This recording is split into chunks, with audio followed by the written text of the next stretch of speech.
diberi peluang oleh Allah Subhanahu wa taala. Alhamdulillah kita telah selesai menunaikan waktu subuh berjamaah. Yang saya hormati Tuan Nazir Pentadbir Masjid, Yang Mulia Tuan Imam Tuan Beda, pengurusi jawatan kuasa dakwah, ahli-ahli jawatan kuasa muslimin muslimat yang dihormati.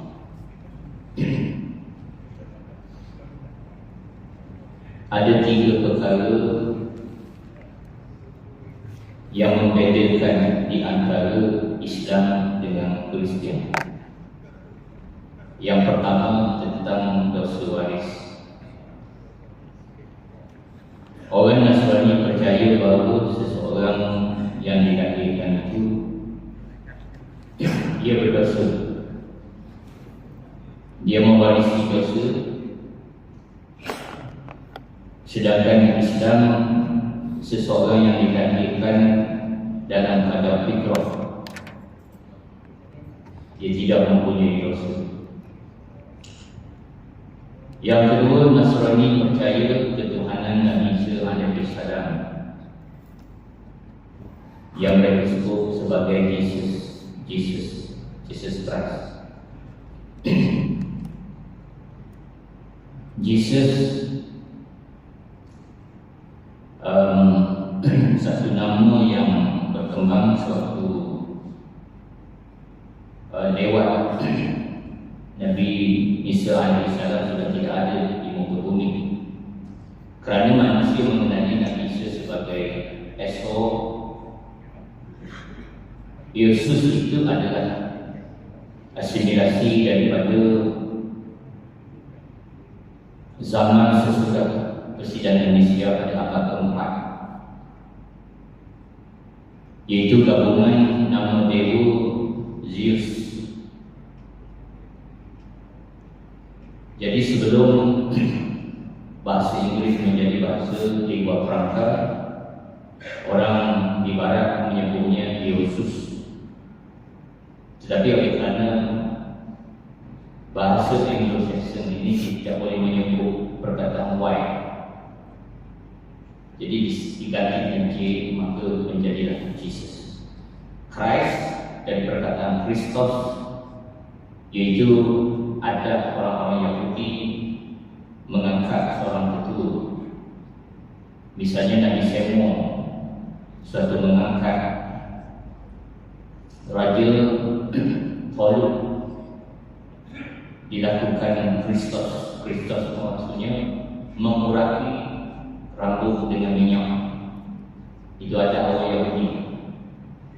Kristus berlaku dua keadaan. Pertama, mengurat rambut berarti mengangkat jadi pemimpin, mengurat kaki seorang wanita, mengurat kaki, mengusap kaki lelaki, itu bermaksud perkahwinan.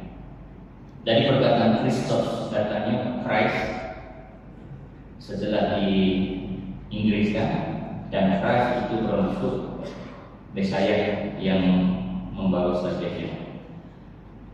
Sedangkan dalam Islam kita percaya bahawa Nabi Isa alaihissalam seorang Rasul,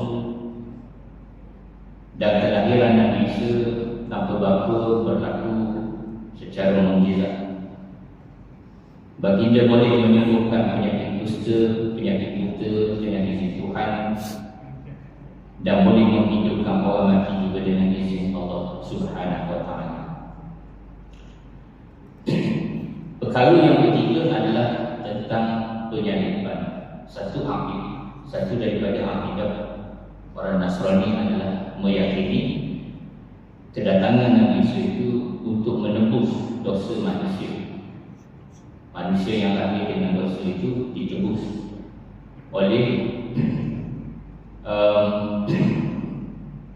Nabi Isa ini,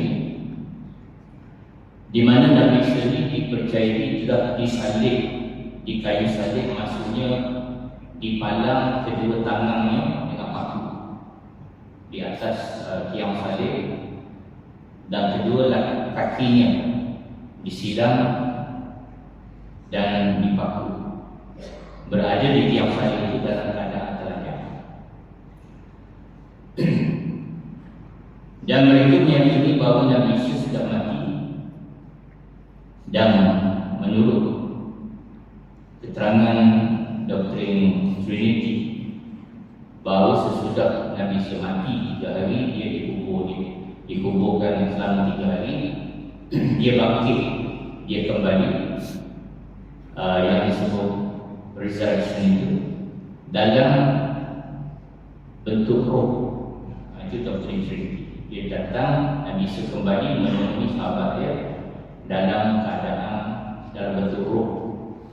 Roh ni maksudnya tanpa tulang dan daging, tanpa jasad.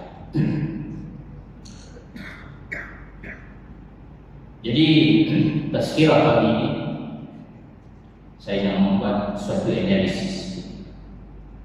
Analisis ini untuk kita memeriksa kembali, kita review semula, adakah penyaliban Nabi Isa ini benar-benar sebagaimana yang diyakini oleh orang-orang yang berakidah Trinity. Maka sudah pastilah sumber-sumber yang akan kita membuat analisis ini daripada kitab Injil. Kerana kitab Injil lah yang paling dekat, sumber yang paling berautoriti untuk menerangkan tentang penyaliban. Dan yang ada di tangan orang-orang Nasrani pada hari ini Injil yang kita sebut dalam version yang banyak yang disebut sebagai gospel.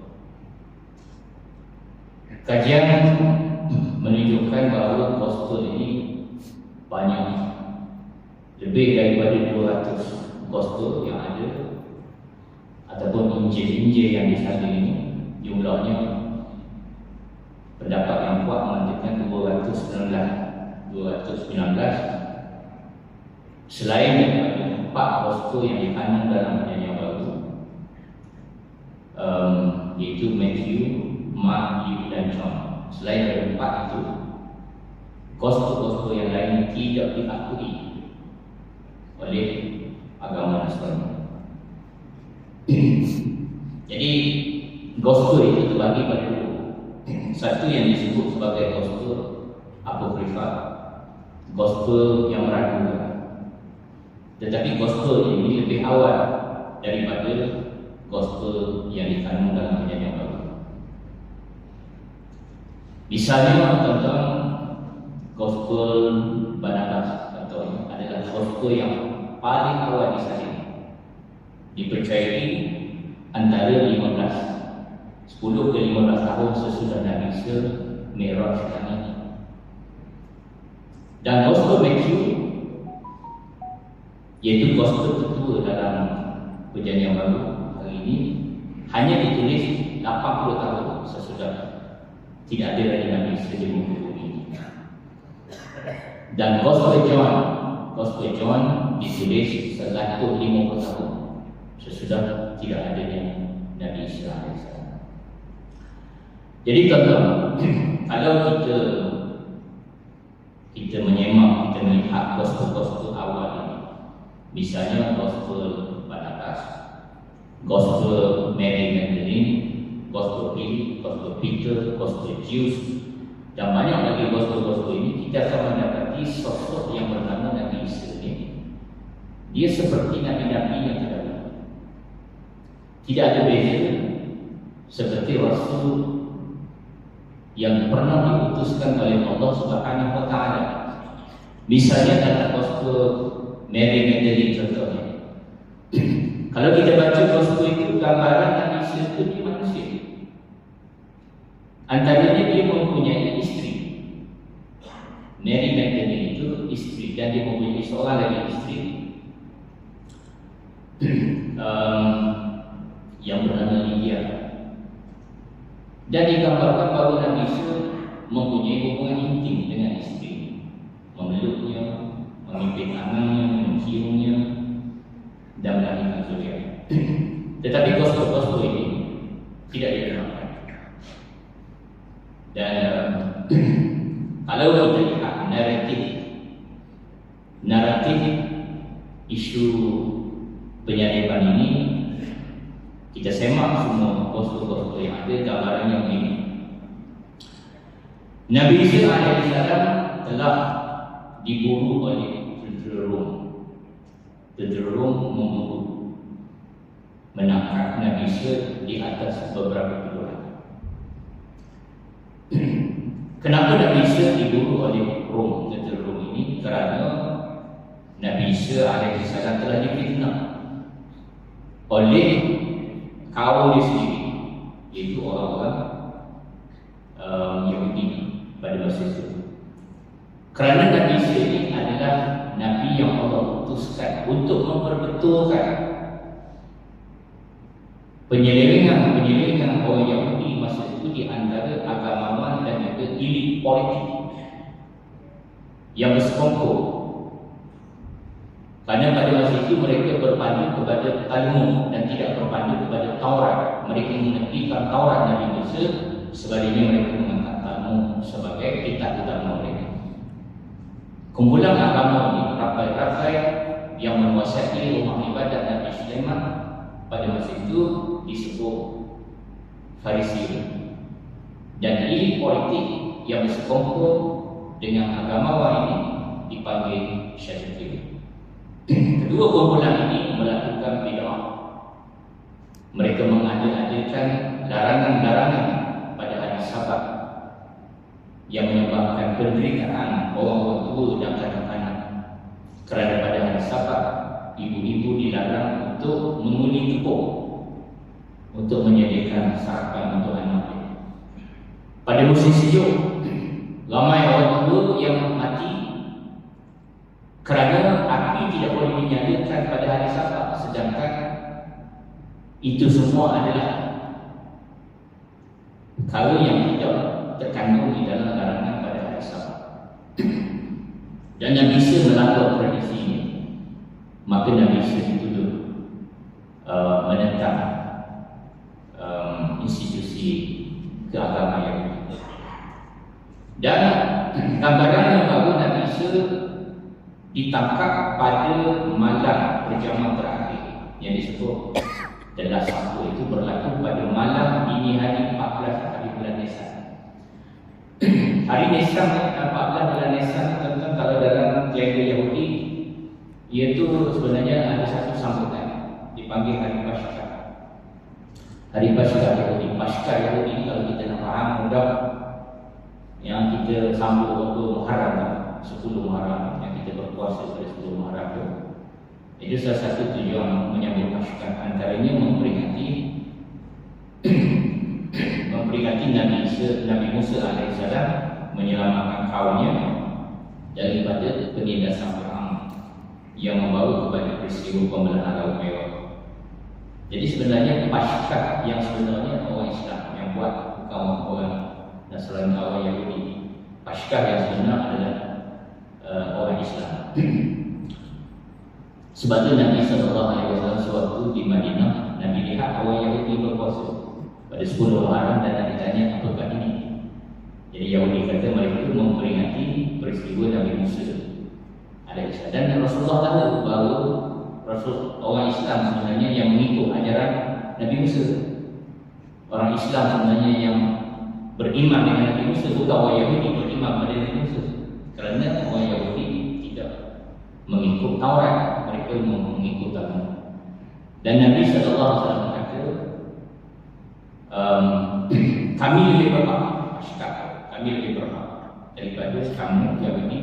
Maka Nabi perintah pada masa itu ibadah puasa Ramadan belum ada lagi, belum turun perintah itu. Maka berpuasa sebelum Muharram itu adalah puasa yang paling besar dalam Islam pada masa itu. Tetapi untuk mengelakkan tasyabbuh dengan Yahudi, Rasulullah minta sahabat berpuasa sehari awal ataupun sehari lewat. Jadi tuan-tuan berpuasa Muharram tak boleh puasa 10 saja. mesti 9 atau 10, 9, 10 atau 10.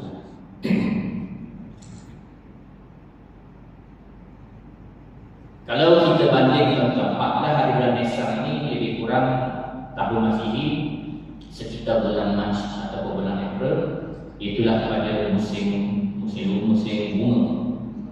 Dan pada masa ini orang yang menanam padi dia akan menuai pada masa itu.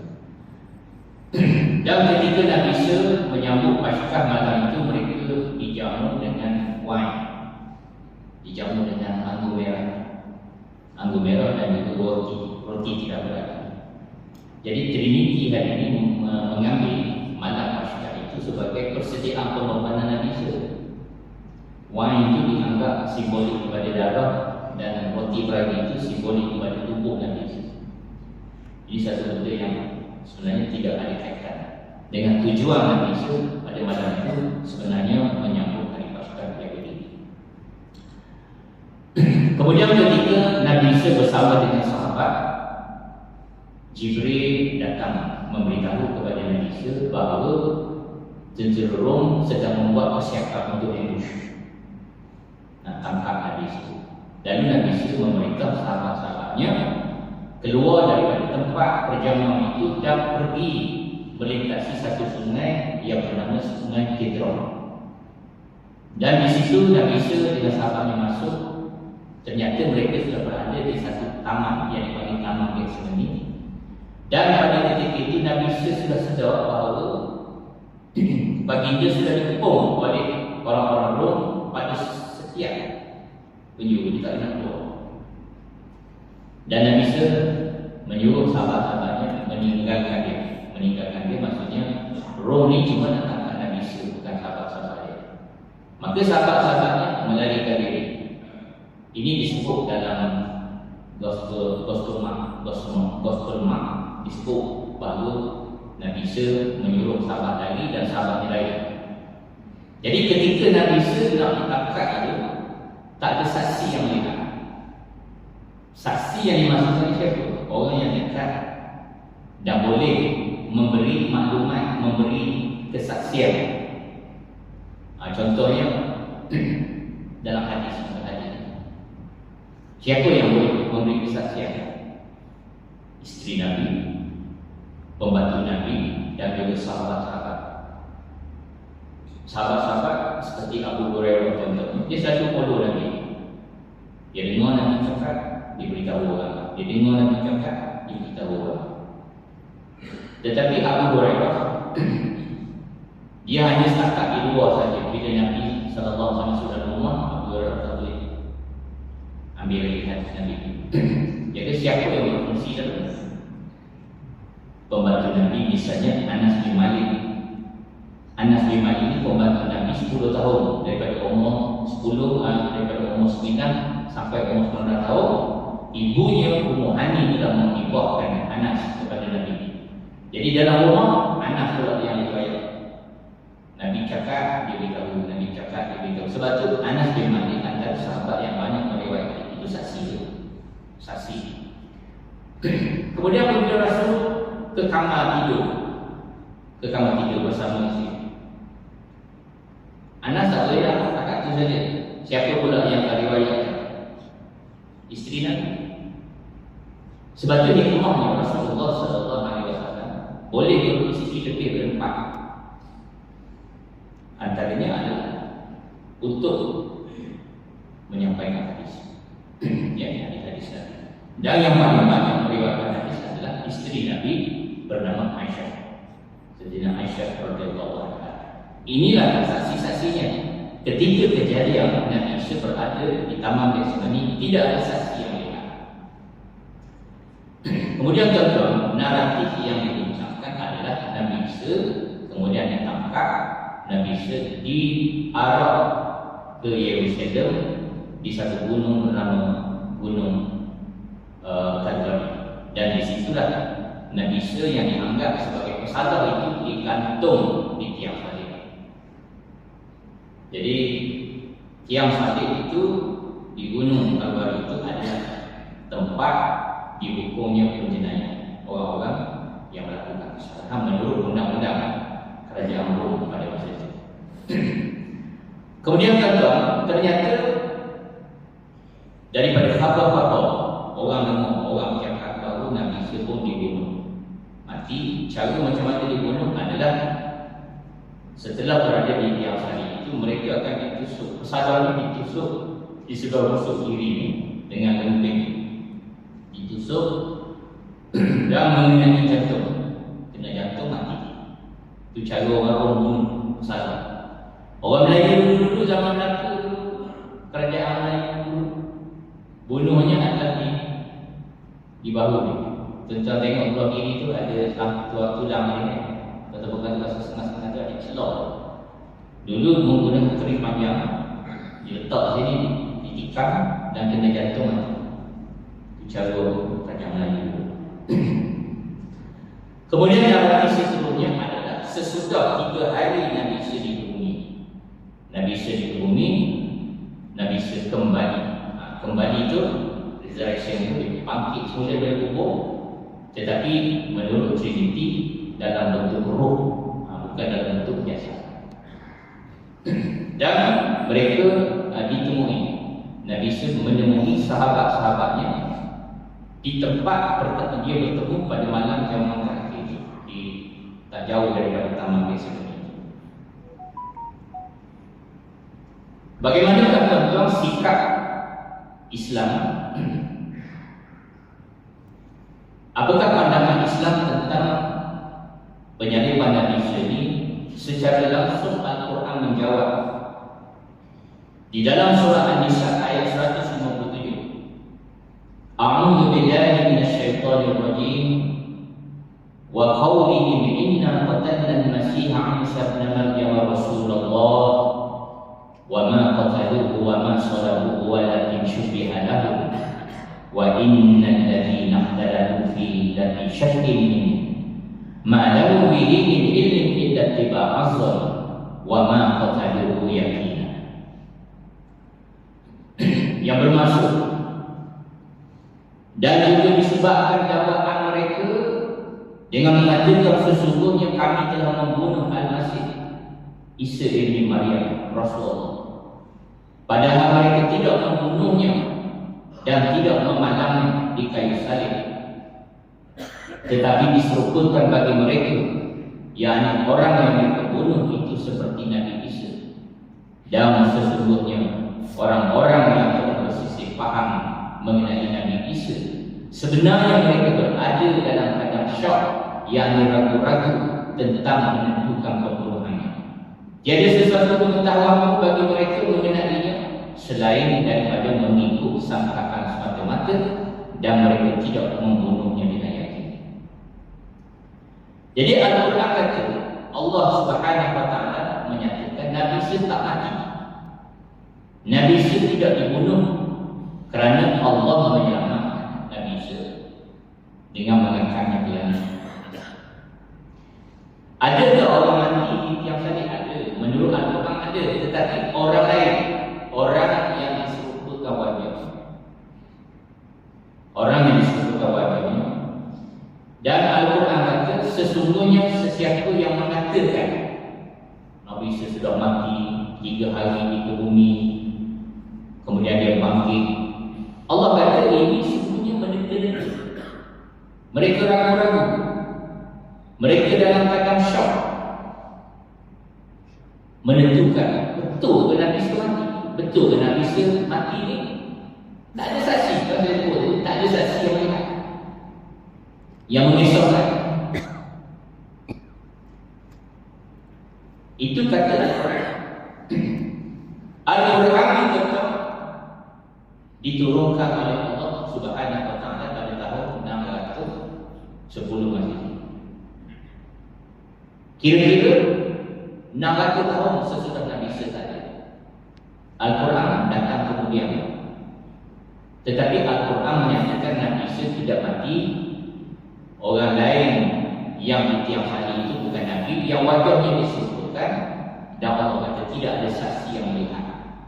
Sekarang kita tengok betul atau tidak klaim Al-Quran ini dengan melihat sumber yang dekat dengan Nabi Isa alaihi salam. Pertama contoh kita lihat, dia banyak sebenarnya, tetapi saya pilih-pilih.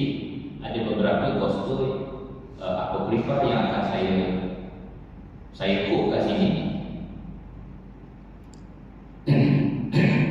Apokrifa itu masuk dalam apokrifa ini, maksudnya gospel yang ditolak oleh mereka. Ini gospel yang dekat, yang lebih awal dengan Nabi, yang naratifnya, cerita-cerita dalam gospel itu hampir-hampir menyamakan. Kita tengok pertama gospel Barnabas. Gospel Barnabas ni adalah gospel yang paling komprehensif dari segi penceritaan kisah penyaliban. Ada beberapa ayat yang berbincang secara langsung tentang crucifixion ini, yaitu pada chapter 112 ayat 13 hingga 16, chapter 21 ayat 5 hingga ayat 1 hingga 6, dan juga chapter 217 ayat 77 hingga 81. Sangat komprehensif, lebih detail dari Quran. Kerana gospel ini ditulis dekat dengan Nabi. Contoh yang saya contoh semalam Pilihan Raya Pelangai, semalam kan berita ni ditulis esok. Berita ditulis esok dengan berita yang ditulis 10 tahun, 20 tahun selepas, mana dia lepas? Mesti yang dekat, betul tak? Peristiwa berlaku semalam yang ditulis hari ini lebih tepat berbanding orang yang menulis 30 tahun, 40 tahun akan datang yang merujuk peristiwa ini. Dikira juga Barnabas ni dia 10 tahun dipercayai selepas Nabi Isa tak ada, 10 tahun ditulis oleh Barnabas, sahabat Nabi Isa tulis. Gospel John 150 tahun selepas itu tulis disalib. Siapa penyalib pun tak tahu. Ada tiga keadaan ditulis oleh Barnabas. Pertama, Barnabas menulis sewaktu Nabi Isa nak kena ambush. Masa Nabi Isa di taman Getsemani seorang-seorang diri itu, macam mana situasi dia, Barnabas cerita.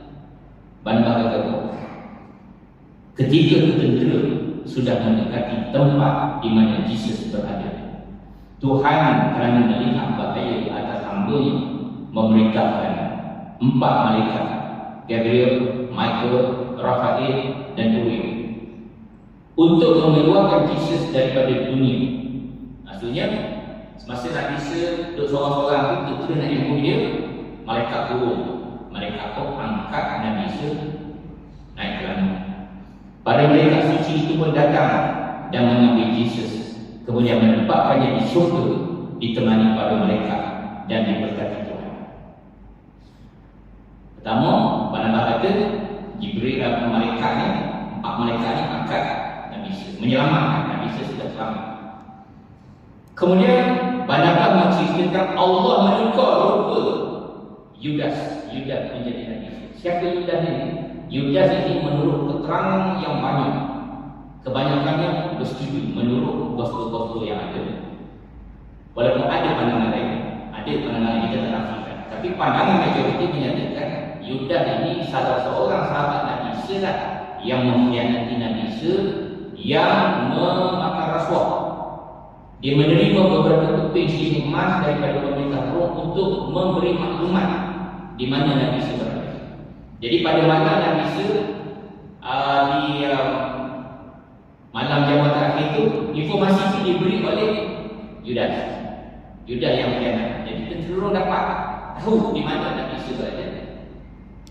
Sebab tu tentera memang sudah bersedia, dia dah kunci tempat itu kerana datang maklumat. Yudas kemudian mengalami perubahan suara dan wajahnya sehingga dia menjumpai Yesus. Tentera itu kemudian menangkap Yudas kerana dia sangat mirip dengan Yesus. Tentera kemudian membelenggunya, menggarinya, dan dengan pukulan serta tendangan mereka membawanya ke Yerusalem sebagai pesalah yang ditangkap ini layang itulah numpang dia lagi, nak terajam 1-2 kali. Kalau itulah gambaran yang diceritakan oleh Barnabas. Jadi yang dibawa diarah ke Yerusalem itu adalah Yudas, bukan Nabi Isa. Nabi Isa ada di kanan menurut keterangan Barnabas. Kemudian sewaktu Yudas disalib, kemudian mereka mengarah Yudas ke Gunung Kalvari, tempat mereka menggantung para penjenayah. Dan di sanalah mereka menyalib Yudas dalam keadaan telanjang kerana kejahatan yang sangat besar.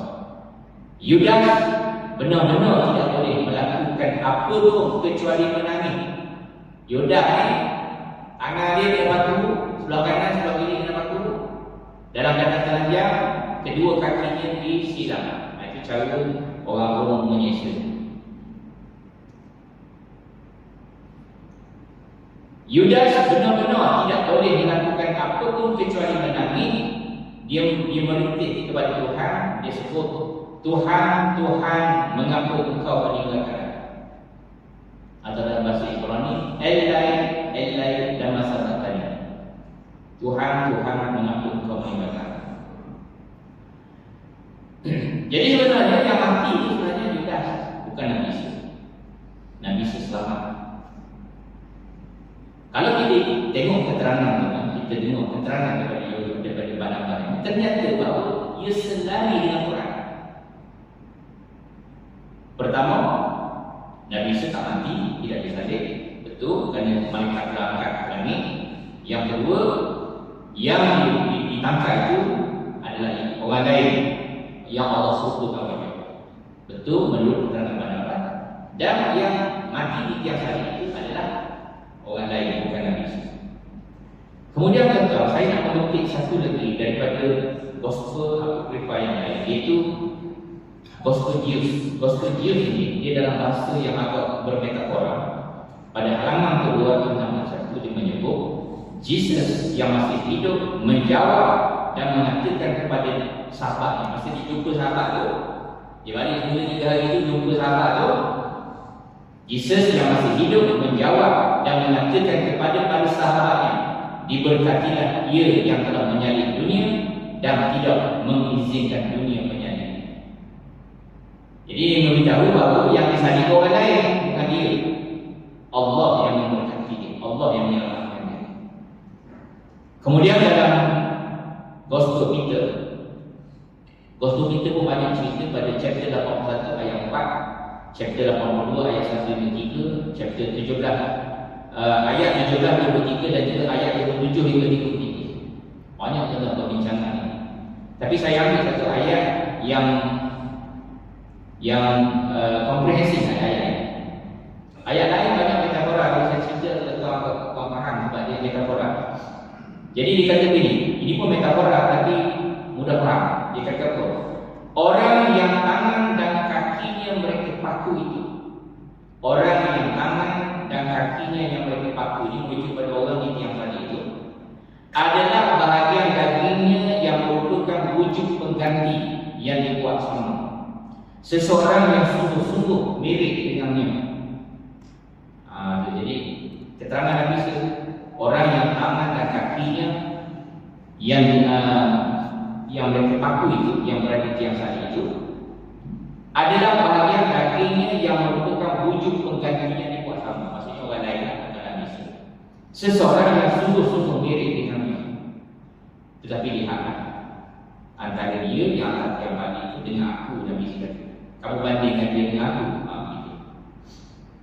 Kemudian tuan-tuan, aku tidak adil kalau saya petik semua daripada gospel apokrifa, melainkan saya kena petik juga daripada gospel yang dikandung dalam perjanjian baru. Apa maksud gospel yang dikandung dalam perjanjian baru? 4 gospel yang diterima oleh gereja pada abad yang keempat suatu persidangan Nisia.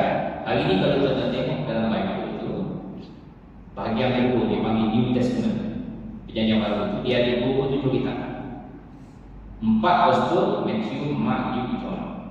Gospel mengikut Matthew, gospel mengikut Mark, gospel mengikut Luke, dan gospel mengikut John. Kemudian ada 12 kitab Paul, kitab yang dikarang oleh Paul, dan beberapa kitab yang dipercayai ditulis oleh sahabat-sahabat Nabi Isa, tapi usianya sudah lebih 150 tahun. Betul atau tidak sahabat Nabi itu meragukan sebab tidak ada sumber yang menyatakan. Kenapa ditulis seperti itu? Maksudnya mungkin pengarang-pengarang lain yang sudah mengarang semula daripada pengarang asal. Allah Ta'ala kita tak tahu. Jadi tuan-tuan ada telefon bimbit, tuan-tuan turun muka, kita tengok sekali ya, kita cek sekali. Tuan-tuan buka perjanjian baru, Injil Luke. Tuan-tuan buka Injil Luke, kita tengok Injil Luke chapter 24. Chapter 24. Tuan-tuan buka, kita tengok betul atau tidak bahasa saya sebut. Gospel Luke ini tuan-tuan, gospel yang diterima oleh Kristian, yang diimani oleh orang-orang Malaysia. Sekarang kita tengok. Dia bercerita dalam gospel Luke ini, dia cerita bahawa Nabi Isa sudah 3 hari itu Nabi Isa balik. Macam gospel-gospel lain buat cerita juga Nabi Isa balik.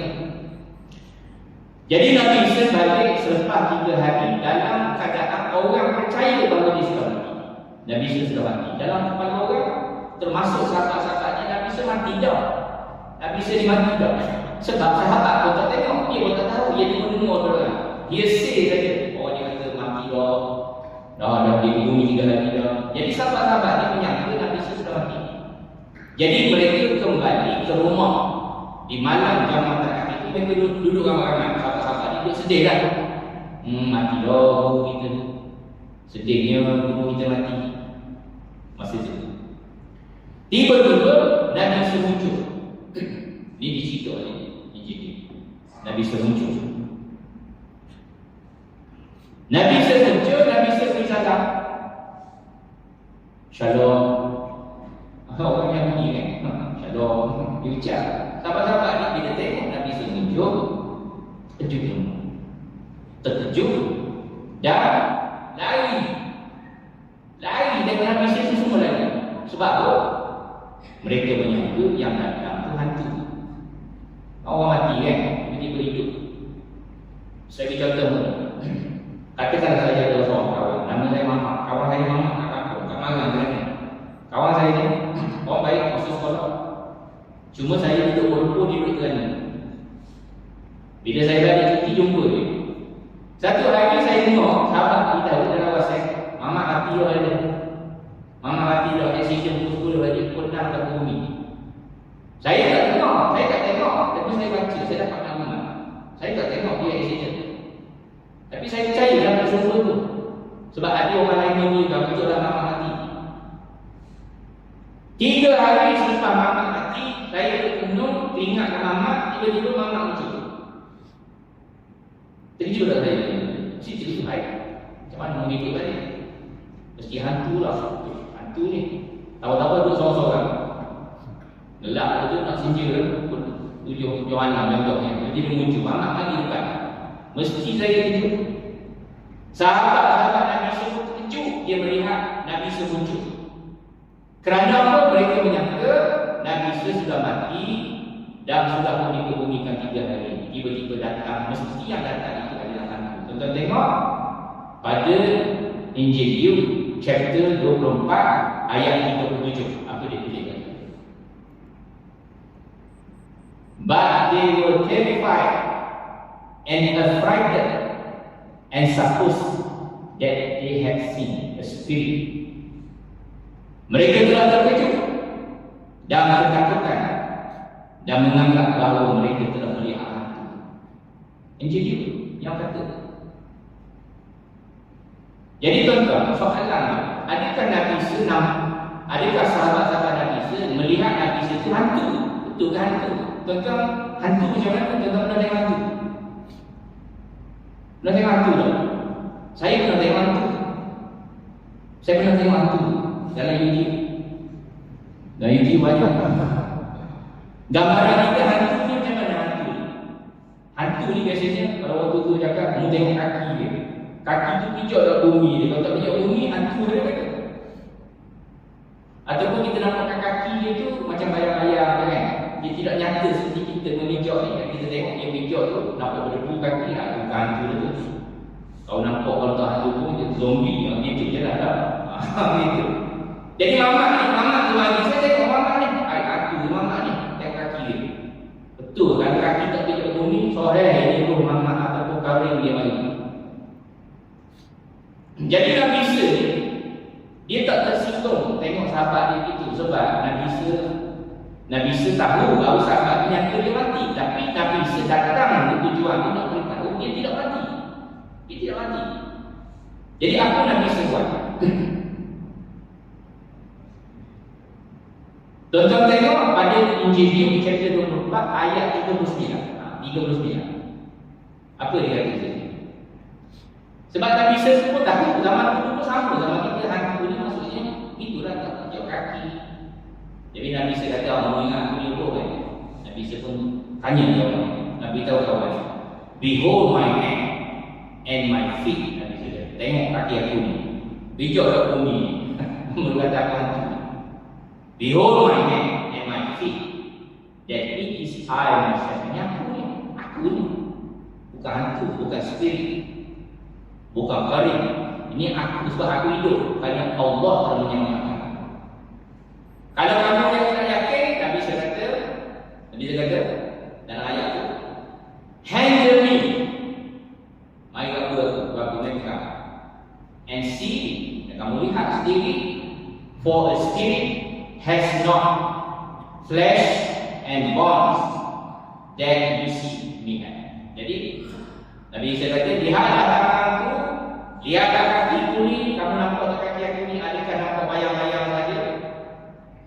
Aku ini sendiri, bukan hantu, bukan spirit, bukan kering. Rabalah aku, mari kita hantu. Dan kamu lihatlah, kerana hantu tidak ada tulang, tidak ada daging, seperti yang kamu lihat pada dia. Mamak pun ada gitu lah. Kamu tak percaya?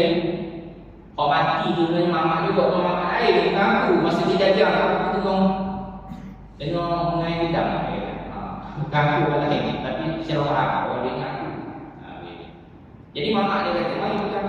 Saya pun pergilah pegang dia. Betul lah mamak, kamu tak mati. Jadi saya masa itu sudah separuh percaya dalam mamak ni betul dia tak mati. Sebab tubuh jasad dia ada. Kalau saya pegang dalam betul roh. Tuan-tuan tengok dalam YouTube tu kan, dia bayang-bayang kan, macam masjid kita. Kalau entiti tu nak masuk, dia tak ada betul-betul. Dia langkau je. Sebab dia tak ada jasad. Semua orang percaya begitu. Komunis ke, etis ke, agnostik ke, walau apa fahaman dia sekalipun, dia semua percaya roh itu, sifat dia. Kalau tuan-tuan mengaji bab roh dalam kan, orang mati jasad dia musnah di bumi. Roh dia tak musnah. Roh dia ni bukan sifat jasad. Itu sifat dia. Kemudian tuan-tuan, sahabat ni dipilihlah Nabi Isa dudukkan dah merasa separuh dan saya kata saya mamak dia. Betul lah mamak, tapi saya masih ragu-ragu. Betul ni macam mana? Makanya macam mana ni? Jadi ada kekeliruan. Masih tak percaya ni. Takut-takut ni penyamuk. Hantu boleh menyamuk kan. Kita masih ada ragu-ragu. Jadi Nabi Isa ni dia mendapati bahawa sahabat-sahabatnya hanya sebahagian separuh daripada sahabatnya itu dalam sahabat ni separuh percaya, separuh itu masih ragu-ragu. Betul tadi Nabi Isa, tapi ada keraguan. Jadi apa Nabi Isa buat? Nak menghentikan keraguan tadi. Tuan-tuan tengok Injil Luke chapter 24 ayat 41. Apa dia sebut kat situ? Nabi Isa tanya, have you heard anything?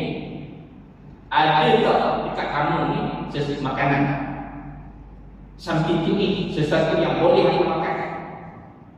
Sebab ada kemungkinan dia makan anak. Nabi Isa tanya, ada tak benda yang boleh dimakan? Kemudian pada ayat 43, ayat 42, and they gave me a piece of a broiled fish. Mereka memberikan kepada Nabi Isa sepotong ikan goreng. Maksud tu ada ikan goreng itu. Diberi kepada Nabi Isa. Ayat 43, and he took it and did act before them. Nabi Isa ambil dan Nabi Isa makan depan sahabat-sahabat. Adakah Nabi Isa masa itu rasa sangat lapar untuk segera makan? Nabi tidak begitu sifat Nabi ini. Nabi nak memberi keterangan kepada sahabatnya bahawa aku ni hidup. Kalau aku mati, takkan aku boleh makan. Disebut tentang dalam Injil itu satu bukti bahawa Nabi Isa tidak mati, Nabi Isa tidak disalib. Dia datang berusaha untuk memberitahu sahabat-sahabat dia bahawa dia hidup. Dia tidak mati. Jadi tuan-tuan, siapa yang kata Nabi Isa mati datang dan turun? Siapa yang kata? Paul ni siapa Paul? Pengasas agama Kristian. Siapa Paul? Paul ni musuh Nabi Isa. Bukan sahabat Nabi Isa. Kalau kita nak buat banding zaman Nabi ni, Paul ni macam Abu Jahal. Dia dah terbunuh Nabi Isa semua sekali, yang memburukkan Nabi Isa. Macam Abu Jahal lah. Masa Nabi Isa bawa ajaran daripada Allah untuk membetulkan akidah orang-orang Nasrani, akidah orang-orang Yahudi masa itu. Yang menentang Nabi Isa ni Paul. Yang bawa cerita Nabi Isa mati 3 hari dalam bentuk roh datang. Paul yang kata, bukan sahabat-sahabat Nabi Isa kata. Buktinya kita tengok dalam Injil Mak, kata buka Mak, Injil Mak. Injil Mak kata chapter 14 ayat 50. Lalu semua murid itu meninggalkan dia dan melarikan diri. Masa kejadian pertama kayak saya ini. Jadi tuan-tuan, muslimin, kita sebenarnya nak memberitahu bahawa inilah mukjizat Al-Quran. Ini mukjizat Al-Quran. Ternyata bahawa yang Allah firmankan dalam surah An-Nisa ayat 5 itu betul. Inilah mukjizatnya. Sebab Al-Quran ni kita nak ambil, kita sebagai orang Islam. Pak soal tadi itu tak apalah. Soal Nabi salib itu akidah mereka. Ini nak kita orang Islam. Mesejnya di sini adalah Al-Quran itu mukjizat Allah itu ada satu bukti yang mukjizat Allah Subhanahu wa taala. Sebab itu Allah semasa Nabi sallallahu alaihi wasallam bawa Islam dulu, orang-orang Quraisy ni dia tuduh Nabi, dia kata Nabi ni bawa ajaran yang direka-reka. Dia kata Muhammad bawa ajaran Islam, Quran tu kamu buat sendiri. Kamu buat sendiri Muhammad. Allah jawab surah Al-Baqarah ayat 23. Allah campur orang-orang Yahudi, orang-orang Quraisy ni. Wa in kuntum fi raibin mimma nazzalna ala abdina fa'tu bi suratin min mislihi wad'u syuhada'akum min dunillahi in kuntum shadiqin. Jika kamu ragu terhadap Al-Quran yang kami turunkan kepada hamba kami Muhammad, kamu ingat dia dibuat oleh Muhammad, cuba kamu buat satu ayat yang semisal Al-Quran ini. Wad'u syuhada'akum, tak mampu kamu buat, Allah kata ajaklah kawan-kawan kamu, bawalah ahli bahasa, pakar bahasa, sastrawan, mari cuba buat. Mustahil tentang bagi manusia, jin dan juga malaikat membuat ayat-ayat Allah. Mustahil. Kita dengar mustahil, mustahil itu mustahil. Buktinya apa? Contoh ingat tak masa COVID ni, masa pandemik COVID ni, ingat tak? Orang-orang yang terpilih dapat datang kan masa tu ada penjarakan kan, solat Jumaat pun pakai ketiket masa tu. Tujuannya apa? Nak jaga masyarakat dalam masyarakat. Cuma tuan-tuan nak beritahu apa? Masa biasanya kata pandemik ke musibah tadi, kalau tuan-tuan pergi masjid-masjid yang besar-besar, biasanya masjid sorry imam dia bagus, yang imam lulusan Al-Azhar sebagainya kan. Biasanya mereka akan membaca ayat lazim dibaca tu. Biasanya saya hidupkan imam surah Al-Qiyamah. Dia saya suruh itu imam akan baca. Sebab apa tuan-tuan? Apa yang ada pada surah Al-Qiyamah ini? Surah Al-Qiyamah ini surah berkait dengan Allah memberitahu tentang tanda-tanda kiamat, di mana Nabi SAW semasa baca ayat ini, tuan-tuan, Nabi menggetar. Bila Nabi baca ayat ini, Nabi menunjukkan respon di mana Nabi menggetar, Nabi takut. Apa sebab? Apa sebab Nabi takut? Kerana Nabi faham. Sahabat-sahabat pun tak faham seperti Nabi. Faham maknanya faham lah. Maknanya bahasa Arab yang tak faham. Tapi apa benda ayat tu tak faham. Dulu ada seorang orang Arab Mekah, nama dia Musailamah. Musailamah ni Allah turun ayat tu dia jawab cabaran Allah. Dia pun buat juga. Allah kata buatlah wahai syuhada tu. Tak mampu kau buat ajak orang-orang. Musailamah pun dia ada 3 orang riwayat yang 3 orang antara Musailamah. Musailamah pun dibuat juga ayat tu lah. Dia tiru daripada gaya bahasa surah Al-Fil.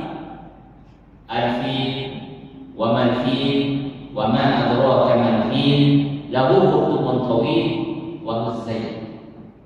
Oh dia tiru ayat tu lah.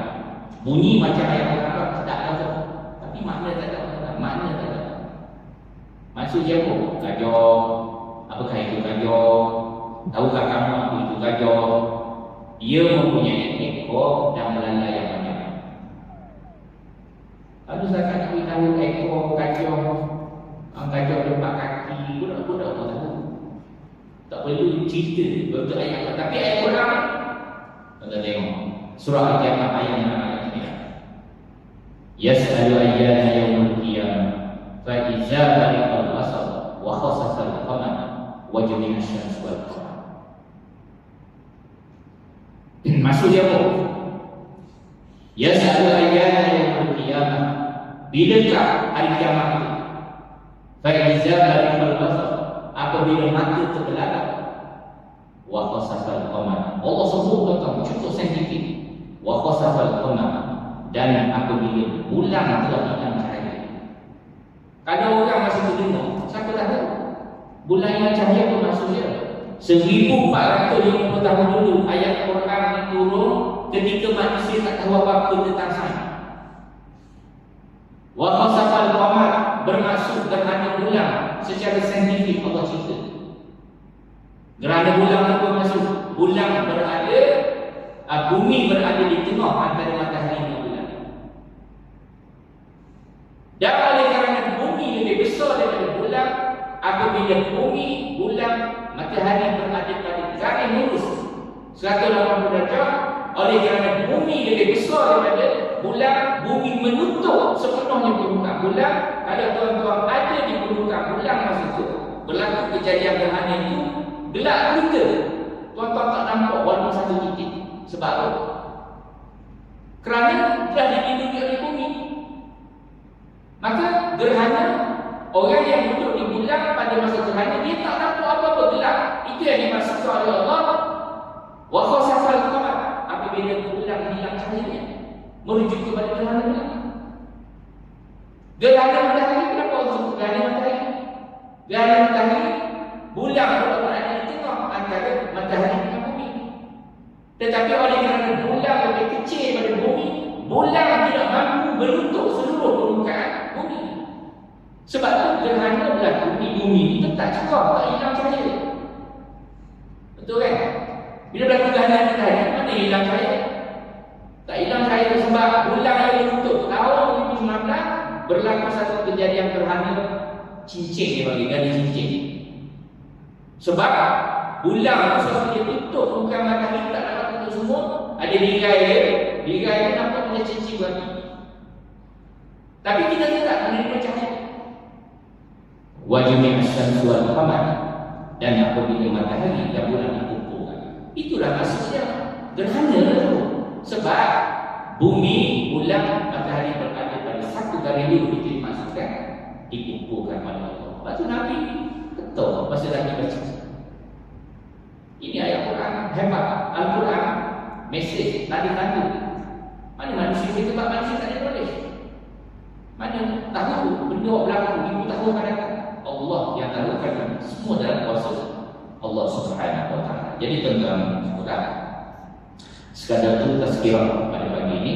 Segala yang baik datang daripada Allah Subhanahu wa taala, yang buruk itu datang daripada kelemahan diri saya sendiri, saya sudah ingin. Wabillahi taufiq wal hidayah. Wassalamualaikum warahmatullahi wabarakatuh.